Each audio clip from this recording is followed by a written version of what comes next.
രേണുസുതിയെ അറിയാത്തവരായി ആരുമില്ല. എല്ലാവർക്കും അറിയാവുന്നതാണ് രേണുസുതിയെ. നമ്മുടെ മരിച്ചുപോയ കലാകാരനായിട്ടുള്ള സുധിച്ചേട്ടന്റെ വൈഫാണ്. ഒരുപാട് ആർട്ടിസ്റ്റുകൾ ആക്സിഡന്റിലും അല്ലാതെയൊക്കെ ഒരുപാട് പേര് മരിച്ചു പോയിട്ടുണ്ട്. പക്ഷേ അവരുടെ ഭാര്യമാരോ ഒന്നും ഇത്രത്തോളം ഫേമസ് ആയിട്ടില്ല, ഇത്രത്തോളം ഇഷ്യൂസ് ഉണ്ടാക്കിയിട്ടില്ല. അത്രത്തോളം ഭയങ്കരമായിട്ടുള്ള കാര്യങ്ങളാണ് ഇവിടെ രേണുസുതി ഉണ്ടാക്കുന്നത്. ചിലപ്പോൾ പുള്ളിക്കാരത്തെ അറിഞ്ഞോണ്ടോ അറിയാതെയോ ഉണ്ടാക്കുന്നതാവാം. ശരിക്കും രേണുസുതിക്ക് വ്യക്തമായിട്ട് 100% അറിയാം ഈ ഞാൻ ചെയ്ത കാര്യങ്ങൾ അല്ലെങ്കിൽ ചെയ്യാൻ പോകുന്ന കാര്യങ്ങൾ ഇങ്ങനെ ആൾക്കാരെ എടുക്കത്തുള്ളൂ, ഇങ്ങനെ ആൾക്കാർ പ്രതികരിക്കത്തുള്ളൂ എന്നൊക്കെ 100% അറിയാമായിരിക്കാം. അത് അറിഞ്ഞുകൊണ്ട് തന്നെയാണ് ഇവർ ഓരോ കാര്യങ്ങളും ചെയ്യുന്നത്.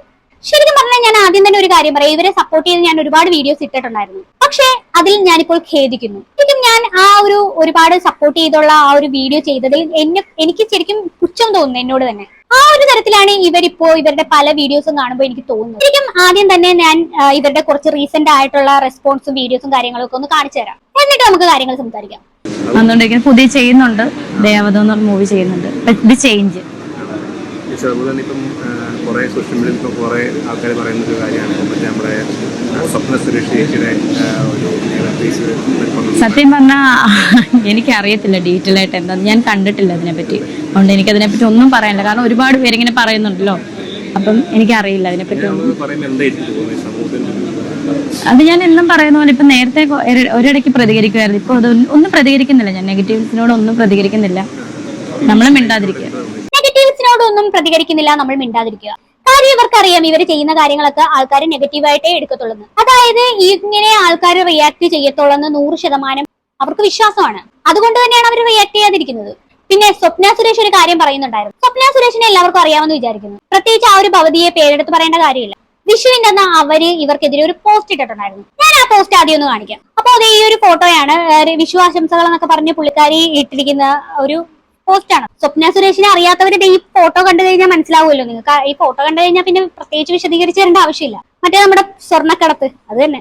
ഇവര് ഈ രേണുസുതിയെ പറഞ്ഞ കാര്യങ്ങളൊക്കെ മനോരമയിലും അതുപോലെ തന്നെ മാതൃഭൂമിയിലും വാർത്തവരാക്കിയിട്ടുണ്ട്. നമുക്ക് എന്തായാലും ഇവര് പറഞ്ഞേക്കുന്ന കാര്യങ്ങൾ എന്താണെന്ന് ഞാൻ പറഞ്ഞുതരാം.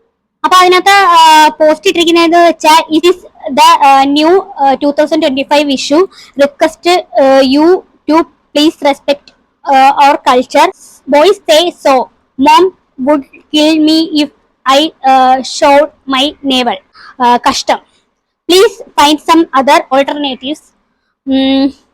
You are not the one and only widow or divorce.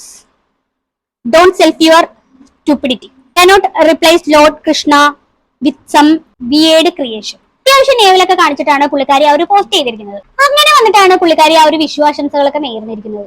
ഇത് കണ്ടിട്ടാണ് ആ സ്വപ്ന സുരേഷ് ഇങ്ങനെ റിയാക്ട് ചെയ്തേക്കുന്നത്.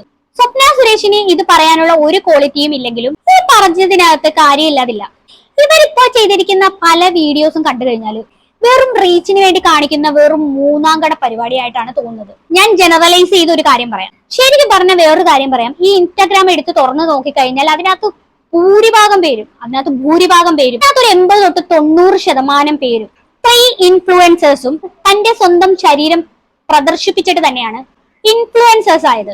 അല്ലെങ്കിൽ ഇവളുമാരുടെ കഴിവ് കൊണ്ടോ അല്ലെങ്കിൽ എന്തെങ്കിലും ഒരു ക്രിയേറ്റീവ് ആയിട്ടുണ്ടെന്നൊന്നും എനിക്ക് തോന്നിയിട്ടില്ല. അതുകൊണ്ടൊന്നും അല്ല ഇവളുമാര് കയറി വന്നത്. എന്തെങ്കിലും ഒരു പാട്ടിടുമ്പോൾ അവിടെ ഇവിടെയൊക്കെ കാണിച്ചിട്ട് തന്നെയാണ് ഇവളുമാര് കയറി അങ്ങ് പോകുന്നത്. പലവളുമാരും ഇവിടെ ഇൻഫ്ലുവൻസേഴ്സ് ആയിട്ട് നിൽക്കുന്നത് അങ്ങനെ തന്നെയാണ്. ശരിക്കും പറഞ്ഞാൽ ഇതൊക്കെ കാണിക്കാനുള്ള എല്ലാ അവകാശവും നിങ്ങൾക്കുണ്ട്, അതിലൊന്നും ഞാനൊന്നും പറയുന്നില്ല. പക്ഷേ റീച്ചിന് വേണ്ടിയിട്ടും ലൈക്കിന് വേണ്ടിയിട്ടും ഷെയറിന് വേണ്ടിയിട്ടും കൂടുതൽ ഫോളോവേഴ്സ് കിട്ടാനും വേണ്ടി ഇമാതിരി കാട്ടായങ്ങൾ കാണിക്കുമ്പോൾ ശരിക്കും പറഞ്ഞാൽ ഉള്ള കാര്യം പറയാലോ പുച്ഛം തോന്നുവാണ്. ലിറ്ററലി പുച്ഛം തോന്നുവാണ്. ശരിക്കും അതൊക്കെ പ്രൊഫഷണൽ ആയിട്ട് ചെയ്യുന്ന ആൾക്കാരുണ്ട്. പക്ഷെ അവരുടെ ആ ഒരു തൊഴിലിനെ പോലും അപമാനിക്കുന്ന തരത്തിലാണ് ഇപ്പോഴത്തെ പെൺകുട്ടികൾ ഇൻസ്റ്റാഗ്രാമിൽ കിടന്ന് പൂണ്ട് വിളയാടുന്നത്. അടുത്തിടയ്ക്ക് വൈറലായ ഒരു പെണ്ണുണ്ട് ഈ ഇടയ്ക്ക് ഇൻസ്റ്റാഗ്രാമിൽ. ശരിക്കും പറഞ്ഞ പുള്ളിക്കാരി എന്ന് പറഞ്ഞ മൂവി റിവ്യൂ അതുപോലെ ഫുഡ് റിവ്യൂ അങ്ങനെയുള്ള കാര്യങ്ങളൊക്കെയാണ്. അതായത് മൂവി റിവ്യൂ ചെയ്യുന്ന രീതിയുണ്ട് അവരുടെ. എങ്ങനെ ഞാൻ പറഞ്ഞു തരുന്നത്, മൊത്തം കാണിച്ചിട്ടൊക്കെയാണ് മൂവി റിവ്യൂ ചെയ്യുന്നത്. മൂവി റിവ്യൂ ചെയ്യുമ്പോൾ എന്തിനാണ് ഇങ്ങനെ തുറന്നിട്ടിട്ട് മൂവി റിവ്യൂ ചെയ്യുന്നത്? മൂവി റിവ്യൂവും അതുപോലെ തന്നെ ഈ ശരീര പ്രദർശനവും തമ്മിൽ എന്താണ് ബന്ധം? ശരിക്കും പറഞ്ഞാല് ഇൻസ്റ്റാഗ്രാമില് പുള്ളിക്കാരി അങ്ങനെയാണ് വർക്ക് ചെയ്യുന്നത്. ശരിക്കും അവിടെ പുള്ളിക്കാരിയുടെ ഉദ്ദേശം മൂവി റിവ്യൂ അല്ല. എന്ത് കാണിച്ചും അവിടെ അവൾക്ക് ജീവിക്കണം, റീച്ച് ഉണ്ടാക്കണം. പക്ഷെ വേറൊരു കാര്യമുണ്ട്, നാട്ടിലുള്ള ആണുങ്ങളെല്ലാം കൂടെ അത് വിജയിപ്പിക്കുന്നുമുണ്ട്. നാട്ടിലുള്ള ആണുങ്ങൾക്ക് സെക്ഷൽ ദാരിദ്ര്യം ഉണ്ടെന്ന് തന്നെയാണ് വേണം പറയാൻ. ശരിക്കും ഇതിനെ ഒന്നും ഇൻഫ്ലുവൻസേഴ്സ് എന്ന് ഒരു തരത്തിലും വിളിക്കാൻ പറ്റില്ല.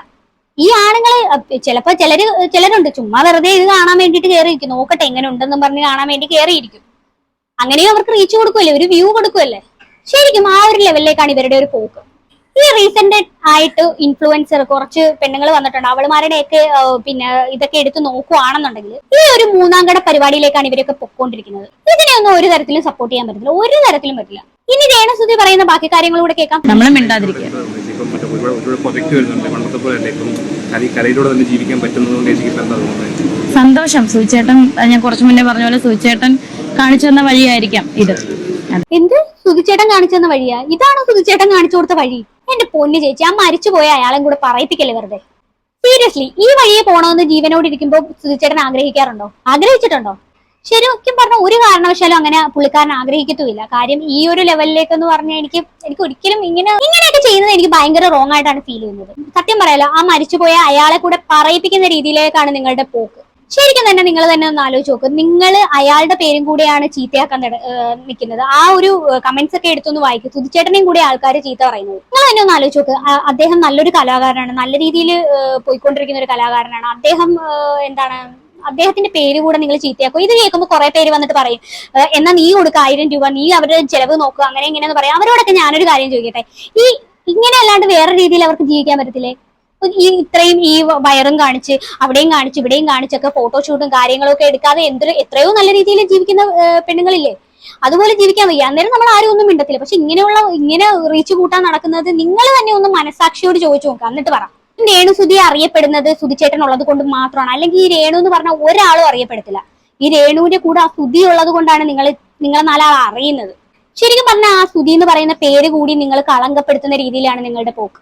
കാരണം നിങ്ങൾക്ക് വരുന്ന 100 കമന്റ് എടുത്താൽ അതിൽ 95 കമന്റ്സും ഭയങ്കര മോശം കമന്റ് ആണ്. പോട്ടെ, ഒരാളോ 2 പേരോ 3 പേരോ പറഞ്ഞാൽ കുറ്റം പറഞ്ഞാൽ നമുക്ക് മനസ്സിലാക്കാം അത് അവരുടെ തെറ്റാണെന്ന്. അല്ലെങ്കിൽ തോന്നാം ഇവരോടുള്ള പേഴ്സണൽ എന്തെങ്കിലും ഇഷ്യൂസ് കൊണ്ടായിരിക്കും ഇവർ പറയുന്നതെന്ന്. അപ്പൊ നിങ്ങൾ വന്ന് ആലോചിച്ച് നോക്കണം, ഈ 90% ആൾക്കാർ നിങ്ങളെ തന്നെയാണ് കുറ്റം പറയുന്നത്. അപ്പൊ ആരുടെ കയ്യിലാ കുറ്റം? ഇത്രയും ബൾക്കായിട്ടൊരു ടീമിന് ദേഷ്യം തോന്നുന്നത് അല്ലെങ്കിൽ നെഗറ്റിവിറ്റി തോന്നുന്നത് എന്തുകൊണ്ടാണ്? അതൊന്നും നിങ്ങൾക്ക് മനസ്സിലാക്കിക്കൂടെ? ബാക്കി കൂടെ കാണാം. എന്നുള്ള ചിന്തയെന്ന് പറഞ്ഞ സുചേട്ടനാണ് എന്റെ കൂടെ ഇതെല്ലാം ചെയ്തു തരുന്നുള്ള വിശ്വാസമുണ്ട് എനിക്ക്. സുധിച്ചേട്ടൻ തന്നെയാണ് ഇതൊക്കെ ചെയ്തു കൊടുക്കുന്നത്. ഇവരുടെ എല്ലാം സുധിച്ചേട്ടൻ തന്നെയാണ് ചെയ്തു കൊടുക്കുന്നത്. ദാസേട്ടൻ കോഴിക്കോടുമായിട്ടുള്ള ഇവരുടെ ഒരു വീഡിയോ ഉണ്ടായിരുന്നല്ലോ, അതിനകത്ത് ദാസേട്ടന്റെ ഒരു പിടിയുണ്ട്. ഞാൻ വിചാരിച്ചു കുടല് വരെ വിലയിൽ വരുന്നത്. ആ മാതിരിയുള്ള ഒരു പിടി. അതിനൊക്കെ ഒരു റൊമാൻസ് എന്നാണോ ഇതിനൊക്കെ പറയുന്നത്? ശരിക്കും അതൊക്കെ കണ്ടിട്ട് എനിക്ക് റൊമാൻസ് ആയിട്ട് തോന്നുന്നില്ല കേട്ടോ. അതിനെയൊക്കെ പറയുന്നത് സുധിച്ചേട്ടൻ സപ്പോർട്ട് ചെയ്യുന്നു, സുധിച്ചേട്ടനാണ് ഇതൊക്കെ ചെയ്യിപ്പിക്കുന്നത്, സുധിച്ചേട്ടൻ എന്റെ കൂടെ ഉണ്ട് എന്നൊക്കെയാണ് പറയുന്നത്. അങ്ങനെയൊക്കെ പറഞ്ഞ് ന്യായീകരിക്കാൻ നിന്ന് കഴിഞ്ഞാൽ പ്രേക്ഷകർക്ക് അങ്ങോട്ട് ഡൈജസ്റ്റ് ആവില്ല. എന്തായാലും പുള്ളിക്കാരത്തി കുറെ കാര്യങ്ങൾ പറയുന്നുണ്ട്, അതുകൂടെ കേട്ടു നോക്കാം. അതെ, അതൊരു അദൃശ്യ ശക്തിയായിട്ട് തന്നെ കൂടെ ഉണ്ട്. അതുകൊണ്ടാണല്ലോ ഇതുപോലൊക്കെയുള്ള വലിയ വലിയ സിനിമകളും കാര്യങ്ങളൊക്കെ നമുക്ക് വന്നത്. അത് ഒരുപാട് ഇല്ല ചേച്ചി, എനിക്ക് തോന്നുന്നില്ല പുള്ളിക്കാരൻ ഒരു അദൃശ്യ ശക്തിയായിട്ട് പുള്ളിക്കാരൻ ഇതൊക്കെ കണ്ടോണ്ട് നിൽക്കുമെന്ന്. ഇതൊക്കെ കാണാനുള്ള ആ ഒരു ശക്തി ആ അദൃശ്യ ശക്തിക്ക് ഉണ്ടെന്ന് എനിക്ക് തോന്നുന്നില്ല. ഒരുപാട് സന്തോഷം. ഡയറക്ടേഴ്സിനൊക്കെ ഒരുപാട് നന്ദി.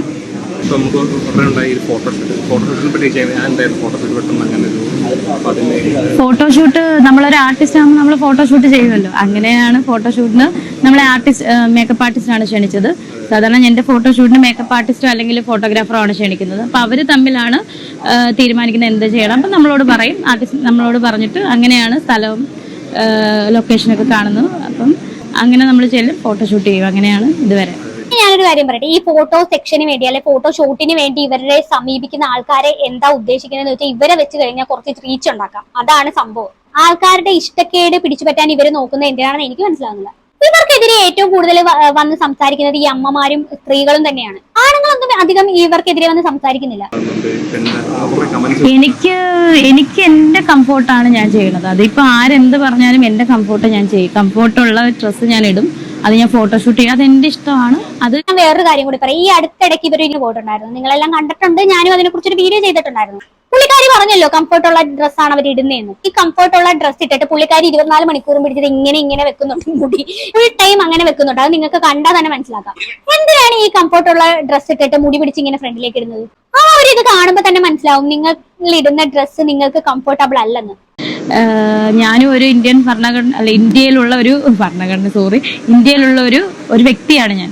എനിക്ക് വ്യക്തി സ്വാതന്ത്ര്യം ഉള്ള ആളാണ്. സോ എനിക്കിഷ്ടമുള്ളത് ഞാൻ ഇടും. അത് എന്റെ കംഫർട്ടാണ്. നമുക്ക് ആർക്കും ഒരു കുഴപ്പമില്ല. ഒരു ഇന്ത്യൻ പൗരത്തി എന്ന നിലയിൽ നിങ്ങൾക്ക് എന്ത് ഡ്രസ്സ് വേണേലും ഇടാം.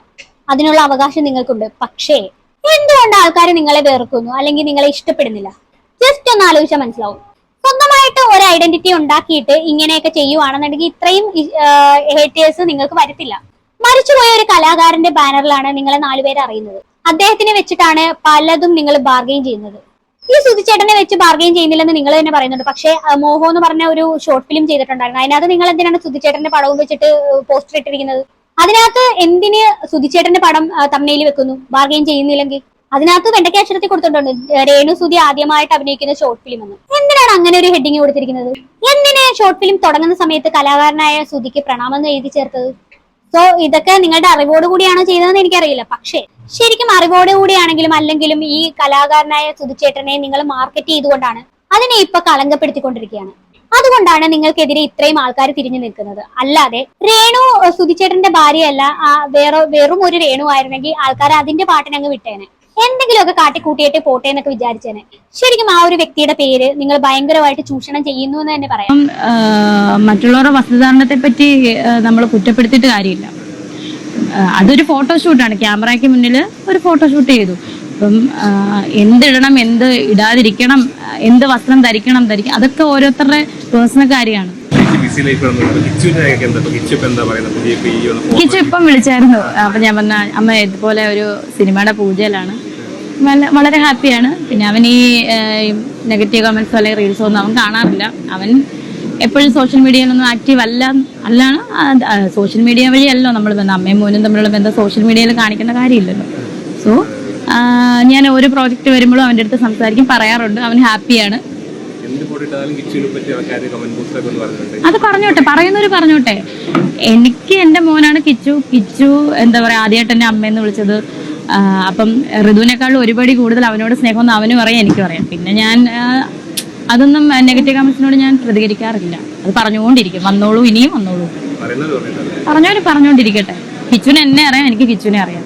അത് മറ്റുള്ളവരെ ബോധിപ്പിക്കേണ്ട കാര്യമില്ല. പിന്നെ പറയേണ്ട അവസരം വരുമ്പോൾ പറയുന്നു, അത്രേ ഉള്ളൂ. കമന്റ്സ് എനിക്ക് വേറെ ഒന്നും പറയാനില്ല. നേരത്തെ പറഞ്ഞ കാര്യങ്ങൾ തന്നെ പറയാനുള്ളൂ.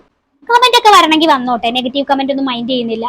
പുള്ളിക്കാരിക്ക് അറിയാം 100% ഇങ്ങനെയൊക്കെ തന്നെ സംഭവിക്കത്തുള്ളൂ. ഇവിടെ നെഗറ്റീവ് പബ്ലിസിറ്റിക്കാണ് പ്രാധാന്യമെന്ന് എല്ലാവർക്കും മനസ്സിലായി. എല്ലാവർക്കും അല്ല, ഇവർക്ക് മനസ്സിലായി. വേറൊരു വീഡിയോയും കൂടെ ഉണ്ട്, അതിനകത്ത് പറയുന്നുണ്ട് രോമത്തിൽ പോലും കൊള്ളില്ല എന്നാണ് പറയുന്നത് നെഗറ്റീവ് കമന്റ്സ് ഒക്കെ. അതൊന്ന് കണ്ടു നോക്കാം. വിമർശിക്കട്ടേന്നേ, നമുക്ക് എന്നാന്നേ വിമർശനം, നമ്മളെ ദേഹത്തൊന്നും പറ്റുന്നില്ലല്ലോ. അവര് ഞാൻ എന്ത് ചെയ്താലും അത് വിമർശിക്കട്ടേന്ന്, കാരണം നമ്മുടെ ദേഹത്തൊന്നും പറ്റുന്നില്ലല്ലോ. എന്നെ വന്ന് ഞാനത് പലപ്പോഴും പറഞ്ഞു, എന്നെ വന്ന് ഇങ്ങനെ ഞുള്ളിപ്പറിച്ച് എനിക്ക് വേദന എടുക്കും. പക്ഷെ എനിക്ക് എന്റെ മനസ്സിന് എനിക്ക് ഒന്ന് കല്ലാന്ന് തോന്നുന്നു. സോ എനിക്കൊരു വേദനയില്ല, ഒരു ചമ്മലുമില്ല, ഒന്നുമില്ല, ഒരു വികാരം ഈ ഒരു നെഗറ്റീവ് കമന്റ്സ് കൊണ്ടോ എനിക്ക്. നിങ്ങൾ എന്താണ് ഉദ്ദേശിക്കുന്നത് എനിക്കറിയത്തില്ല. നെഗറ്റീവ് കമന്റ് ഇടുന്നവർ എന്നെ തളർത്താന്നാണോ എന്താന്ന് എനിക്കറിയില്ല. പക്ഷെ ഞാൻ നിങ്ങളോട് എല്ലാവരോടും, ഈ നെഗറ്റീവ് കമന്റ് ഇടുന്നവരോട് എല്ലാവരും ഒറ്റ വാക്കി പറയാം, രേണു സുധി ഇനി നിങ്ങളെ എന്തൊക്കെ പറഞ്ഞാലും ഒരു തുള്ളി പോലും വിഷമിക്കത്തില്ല. കാരണം എൻ്റെ മനസ്സ് കല്ലാണ്. സോ എന്നെ നിങ്ങൾ ഈ നെഗറ്റീവ് കമന്റ് ഇടുന്നവർ വന്ന് എന്നെ തല്ലിയ എനിക്ക് വേദനിക്കും. അതുപോലെ തല്ലാൻ വരില്ല കേട്ടോ, ഞാൻ ആകെ ഇച്ചിരി ഉള്ളു, ചത്തുപോകും തല്ലിയ. ശരിക്കും ഇതിനകത്ത് സംഭവിച്ചിരിക്കുന്നത് എന്താന്ന് വെച്ചാൽ ഇപ്പൊ ആർക്കാണെങ്കിലും ആദ്യമായിട്ട് നെഗറ്റീവ് കമന്റ് ഒക്കെ സോഷ്യൽ മീഡിയയിൽ വന്നുകൊണ്ടിരിക്കുമ്പോൾ എല്ലാവർക്കും ഒരു ബുദ്ധിമുട്ടുണ്ടാവും. ചിലപ്പോൾ തെരുവിലൊക്കെ ആയിരിക്കും വരുന്നത്, അത് കാണുമ്പോൾ നല്ല രീതിയിൽ ബുദ്ധിമുട്ടുണ്ടാവും. ശരിക്കും ആ കമന്റ്സ് എന്ന് പറയുന്നത് കൺട്രോൾ ചെയ്യാൻ പറ്റത്തില്ല. എത്ര പേർക്കെന്ന് പറഞ്ഞാൽ റിപ്ലൈ കൊടുക്കുക, ലാസ്റ്റ് അവസാനം കണ്ട് മനസ്സങ്ങോട്ട് കല്ലാവും. അതാണ് പുള്ളിക്കാരത്തി പറയുന്നത്. അതാണ് പുള്ളിക്കാരി പറഞ്ഞ കല്ല്. ഇന്നും ഇന്നലെയും പുള്ളിക്കാരി കാണാൻ തുടങ്ങിയതല്ലോ ഇത് കണ്ട് പുള്ളിക്കാരി ഓൾറെഡി പറയുന്നത് ഇത്രയൊക്കെ ഉള്ളൂ, ഇത് വലിയ കാര്യമൊന്നും അല്ല എന്നൊക്കെയാണ്. ശരിക്കും നിങ്ങൾ തന്നെ ഒന്ന് ആലോചിച്ച് നോക്കുക. ആൾക്കാരെ കൊണ്ട് പറയിപ്പിക്കാൻ വേണ്ടിയിട്ട് ഓരോ വീഡിയോ ഒന്നിനൊന്നിനൊന്നിനൊന്നിനും മോശമായിക്കൊണ്ടിരിക്കുക അവരുടെ. ശരിക്കും ഒരുവിധപ്പെട്ട ആൾക്കാരൊക്കെ വിചാരിക്കുന്ന ആൾക്കാരുടെ റെസ്പോൺസ് ഇതാണ്, എന്നെ കുറിച്ച് ഇങ്ങനെ ഫസ്റ്റ് 1-2 ഷൂട്ട് കഴിയുമ്പോൾ തന്നെ എല്ലാവർക്കും മനസ്സിലാവുമ്പോൾ അത് അവിടെ വെച്ച് നിർത്തും. പക്ഷെ ഇവരങ്ങനെയല്ല, ഇവര് വീണ്ടും ഇങ്ങനെ മുന്നോട്ട് വരികയാണ്, അതും വൾഗറായ വേഷത്തിലൊക്കെ. കഴിഞ്ഞ ദിവസം രജിത് സാറ് രേണു സുധീനടുത്ത് ഒരു കാര്യം പറയുന്നുണ്ട്, കറക്റ്റ് കാര്യമാണ്, മുഖത്ത് നോക്കി പറയുന്നുണ്ട്. കേട്ട എല്ലാവർക്കും പുള്ളിക്കാരൻ എന്താ ഉദ്ദേശിച്ചെന്ന് മനസ്സിലായിട്ടുണ്ട്. ഞാനതൊന്നും വെക്കാം, എന്തായാലും കാണാം. ഒരു കാര്യം ഞാൻ പറയാം, പുള്ളിക്കാരൻ തുള്ളിച്ചാടി നിന്ന് പോകും. നിന്റെ കാര്യമായ പണിയാണ്, വീട്ടിന്റെ പണി വാങ്ങിച്ച് നീ ആകും. ഒന്നല്ല, ഇവളുടെ ഹസ്ബൻഡിന്റെ കൂടെ പടം വർക്ക് ചെയ്തിട്ടുള്ള ഞങ്ങൾ ഒരുമിച്ച് സ്റ്റാർ മാജിക് ചെയ്തിട്ടുള്ളതാണ്. അതുകൊണ്ട് എന്റെ അടുത്ത സുഹൃത്താണ്. പ്രോഗ്രാം അല്ലെ, അങ്ങനെ സുധി എന്റെ സുഹൃത്തായതുകൊണ്ടാണ് ഞാൻ ഇത്രയും സ്വാതന്ത്ര്യത്തോടെ സംസാരിച്ചത്. നമ്മളെ കൊച്ചിന്റെ വയറ്റത്തടിക്കുക. കേട്ടോ, പുള്ളിക്കാരൻ പറയുന്നത് എന്താ വെച്ചാൽ കഴിഞ്ഞാൽ ദാസേട്ടൻ കോഴിക്കോടിനെ ഒന്ന് കുത്തിയാണ്, പുള്ളിക്കാരൻ തുള്ളിച്ചാടി അങ്ങ് പോകും, പിന്നെ നീയാണ് അനുഭവിക്കേണ്ടതെന്നാണ് പുള്ളി പറയുന്നത്. ശരിക്കും ഞാൻ എന്റെ ഒരു അഭിപ്രായം പറയുകയാണെങ്കിൽ ഇവര് നല്ല രീതിയിൽ ആൾക്കാരെ വെറുപ്പിച്ചുകൊണ്ടിരിക്കുകയാണ്. വെറുപ്പിക്കാവുന്നതെന്ന് വെച്ച് കഴിഞ്ഞാൽ മാക്സിമം അങ്ങ് ഏറ്റവും വെറുപ്പിക്കുകയാണ്. ഇനിയും അതിൽ നിന്നൊന്നും മാറി ചിന്തിച്ചില്ലെങ്കിൽ രേണു ചേച്ചി നിങ്ങളുടെ കാര്യം പോക്കാം. ഇതിനൊക്കെ മറുപടിയായിട്ട് ഇവർ പറയുന്ന കാര്യം എന്ന് വെച്ചാൽ എന്നാ നീയൊക്കെ വന്ന് എനിക്ക് ചെലവിന് തന്നാണ്. പലപ്പോഴും അതിന് റിപ്ലൈ കൊടുക്കുന്ന അങ്ങനെയാണ് അവര്. ഈ സ്റ്റാർ മാജിക്കിന്റെ ഒരു പുള്ളിക്കാരൻ വന്നിരുന്ന ഒരു ഇന്റർവ്യൂവിൽ ഒരു കാര്യം പറയുന്നുണ്ട്, അതൊന്ന് കണ്ടു നോക്ക്. ആരുടെ ലൈഫിലോ ആൾക്കാരുടെ കരിയറിലോ കയറി ഇടപെടാനോ അതിനകത്ത് അഭിപ്രായം പറയേണ്ട ആവശ്യമുണ്ടെന്ന് എനിക്ക് തോന്നുന്നില്ല. ഇപ്പൊ അവർക്കൊന്നാമത് ജീവിക്കണം. ജീവിക്കണമെങ്കിൽ പൈസ വേണം. ആക്ച്വലി നമ്മള് പലയിടത്തുനിന്നും 2-3 ജോലികളൊക്കെ സെറ്റായി കൊടുത്തതായിരുന്നു. അപ്പൊ അവര് അതിനകത്ത് അൺഫിറ്റ് അല്ല എന്ന് പറഞ്ഞിട്ടാണ് അതിൽ നിന്ന് ബാക്കൗട്ട് ചെയ്യുകയും പിന്നെ ഈ ഫീൽഡിലേക്ക് പോകുന്നതും. ഇപ്പൊ വീഡിയോസ് ഒക്കെ വന്ന അതിനെപ്പറ്റി എനിക്ക് ഡീറ്റെയിൽ അറിയില്ല. ഈ സുധി മരിച്ച സമയത്ത് ഇദ്ദേഹം രേണുവിന് കുറച്ച് 1-2 ജോലികളൊക്കെ സെറ്റാക്കി കൊടുത്താണ്. ഇവർക്ക് താല്പര്യം ഇല്ലാത്തതുകൊണ്ട് അവർ ഇത് സ്വീകരിച്ചില്ല. അതിനുശേഷമാണ് ഇവർ ഈ ഒരു ഫീൽഡിലേക്ക് വരുന്നത് തന്നെ. അപ്പൊ നിങ്ങൾക്ക് മനസ്സിലായോ ഇവരുടെ ഉദ്ദേശം ക്ലിയർ ആണ്. ഇവർക്ക് ഇത് എത്ര നാൾ ഇതൊക്കെ മുന്നോട്ട് കൊണ്ടുപോകാൻ പറ്റും? ഈ ആൾക്കാരെ കൊണ്ട് പറയിപ്പിച്ച് വെറുപ്പിച്ച് എത്ര നാൾ ഇത് മുന്നോട്ട് കൊണ്ടുപോകും? ലൈഫിൽ എങ്ങനെ പിടിച്ചു നിൽക്കാൻ പറ്റും? കുറച്ച് നാളുകൾ കഴിയുമ്പോഴത്തേക്കും ഇവരെ പൊക്കിപ്പിടിച്ചിരിക്കുന്നവരൊക്കെ ഉണ്ടല്ലോ, ഈ ദാസേട്ടൻ കോഴിക്കോട് പോലുള്ളവര്, ഈ ഓൺലൈൻ ചാനലുകളാണെങ്കിലും ഇവരെ കളഞ്ഞിട്ട് പോകും. ഇവർക്ക് അപ്പൊ ചെലവിന് കഴിയാനുള്ള പൈസ ആര് കൊടുക്കും? ഇപ്പം ഈ നെഗറ്റീവ് പബ്ലിസിറ്റി കാരണം എല്ലാവരും ഇപ്പൊ അവരുടെ കൂടെ ഉണ്ട്. ഇപ്പൊ നെഗറ്റീവിന്റെ അത്രയും വേഗത്തിൽ ഒന്നും സ്പ്രെഡ് ആവുന്നില്ലെന്ന് വേണം പറയാൻ. ഒന്നെങ്കിൽ നെഗറ്റീവ് പബ്ലിസിറ്റി, അല്ലെന്നുണ്ടെങ്കിൽ ഹെവി റീച്ച്, എന്നാലേ രക്ഷപ്പെടത്തുള്ളൂ. എല്ലാ മീഡിയാസും നിങ്ങൾ നോക്കി ഇവരുടെ പുറകിൽ തന്നെയാണ്. ശരിക്കും അവര് മുതലെടുക്കുവാണെന്നുള്ള കാര്യം ഇവർക്ക് മനസ്സിലാവുന്നില്ല. ഇവര് മനസ്സിലാക്കാത്ത വേറൊരു കാര്യമുണ്ട്, ഇതിന് ലൈഫില്ല, നിലനിൽപ്പില്ല എന്നുള്ള ഒരു കാര്യം ഇവർക്ക് മനസ്സിലാക്കുന്നില്ല. എനിക്ക് എന്തായാലും കൂടുതലൊന്നും പറയാനില്ല, സൂക്ഷിച്ചാൽ ദുഃഖിക്കാനില്ല, ഇത്രയേ ഉള്ളൂ പറയാനായിട്ട്. അപ്പൊ എന്താണ് ഇത് കേട്ടിട്ട് നിങ്ങൾക്ക് തോന്നിയെന്ന് വെച്ചാൽ താഴെ കമന്റ് ബോക്സിൽ കമന്റ് ചെയ്യുക. അടുത്തൊരു വീഡിയോയിൽ കാണാം. അതുവരെയ്ക്കും ബൈ ബൈ.